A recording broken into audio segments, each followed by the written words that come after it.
부사셋. 자, 오늘은 오랜만에 상속 한정 승인에 대해서 한번 알아보는 시간을 갖도록 하겠습니다. 단순 승인, 한정 승인 이런 용어가 나왔던 것 네, 같은데 네. 조금 더 명확하게 네, 설명을 해주시면 좋을 것 네네네. 같아요. 단순 승인은 말 그대로 단순하게 승인하는 거죠.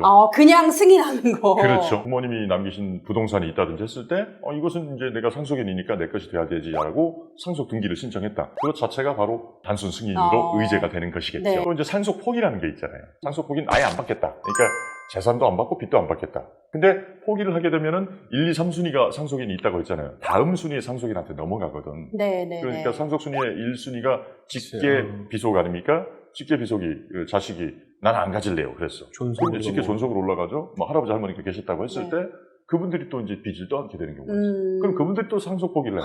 그럼 어디까지 넘어가냐? 형제자매. 형제자매, 관계 혈족까지 넘어가게 됩니다. 그럼 그 사람들이 갑자기 이제 날벼락을 맞는 것 같이 느껴지는 그런 경우가 있으니까 실무적으로는 상속 포기보다는 한정 승인하는 경우가 훨씬 더 많이 있죠. 한정 승인은 그럼 그 뭔가요? 상속 채무가 상속 재산보다 더 많을 때 그러면 상속이 이루어지면은 내가 오히려 손해잖아요. 네네. 내가 감당할 수 있는 것보다 더 많은 빚을 갚아야 되니까. 그러니까 고인이 남기신 재산이 얼마만큼 있는데 그 한도 내에서만 빚을 갚겠다라고 선언하는 것이 한정 승인이 되는 거죠.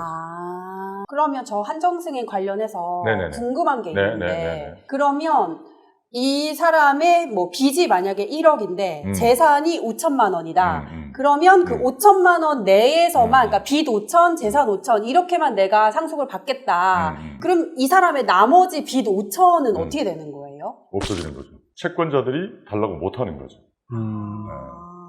정확하게 말하면 빚이 1억이고 받은 재산이 5천이라고 하면 이 5천을 가지고 1억 중에 5천만 갚게 되는 거고 나머지 5천은 안 갚아도 되는 그 문제다. 한정 승인에 대한 심판서가 이렇게 있습니다. 청구인이 있고 이분의 주소가 있고 그 다음에 피상속인이 있죠.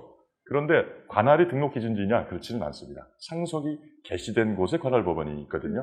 그러니까 고인께서 최후에 살고 계시던 곳, 주소지, 거기가 이제 관할이 됩니다. 주문이 이렇게 나와 있죠. 청구인이 피상속인 누구의 재산 상속을 함에 있어 별지 상속 재산 목록을 첨부하여 한 몇 년 몇 월 며칠자 한정 승인 신고는 이를 수리한다. 이렇게 간단히 나오거든요. 근데 우리가 신청서를 쓸 때는 좀 더 복잡하고 상속 재산 목록을 적는 게 가장 중요합니다. 여기 이렇게 있거든요. 적극 재산과 소극 재산을 나눠서 적게 돼 있어요. 적극 재산이 말 그대로 고인이 남기신 재산. 소극 재산은 뭐지? 소극 재산이 빚 빚이죠. 아니에요? 빚.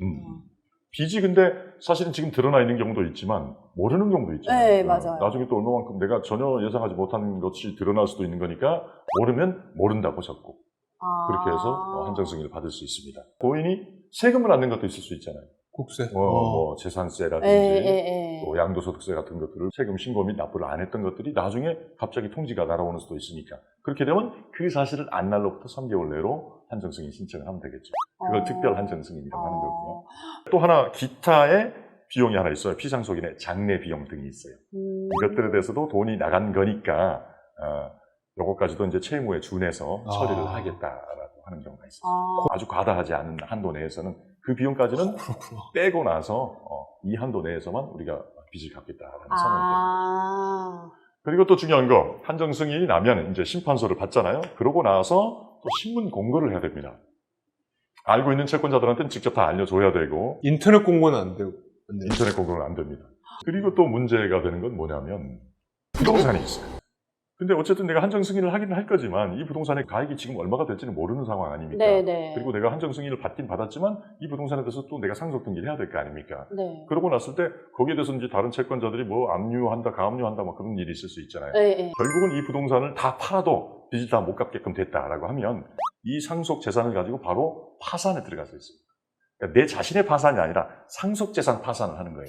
고인이 남기신 재산에 대해서 이걸로 빚잔치 하고 끝낸다라는 거죠. 그런 후속적인 조치가 필요한 경우도 있다라는 것을 알고 계시면 좋을 것 같아요. 한정 승인하면 여러 가지 해야 될 것들이 되게 많군요. 지인한테 의뢰를 받아가지고 한 적이 있는데 아버님이 돌아가셔가지고 바로 그런 케이스예요.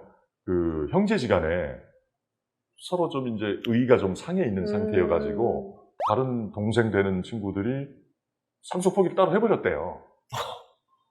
그래놓고 이제 연락하지 말고 살자라는 식으로 해서 그 상속 포기에 따른 사건 번호도 안 알려주더래요. 또 이제 고인이 남기신 재산을 일단 파악을 해야 될 거 아닙니까? 그것도 시간이 좀 걸리는 일이잖아요. 동사무소에서 사망 신고를 할 때 상속인 재산 조회 서비스 신청을 하면 됩니다. 그러면은 보통 몇 주 내로 그 재산 조회 결과가 나오거든요.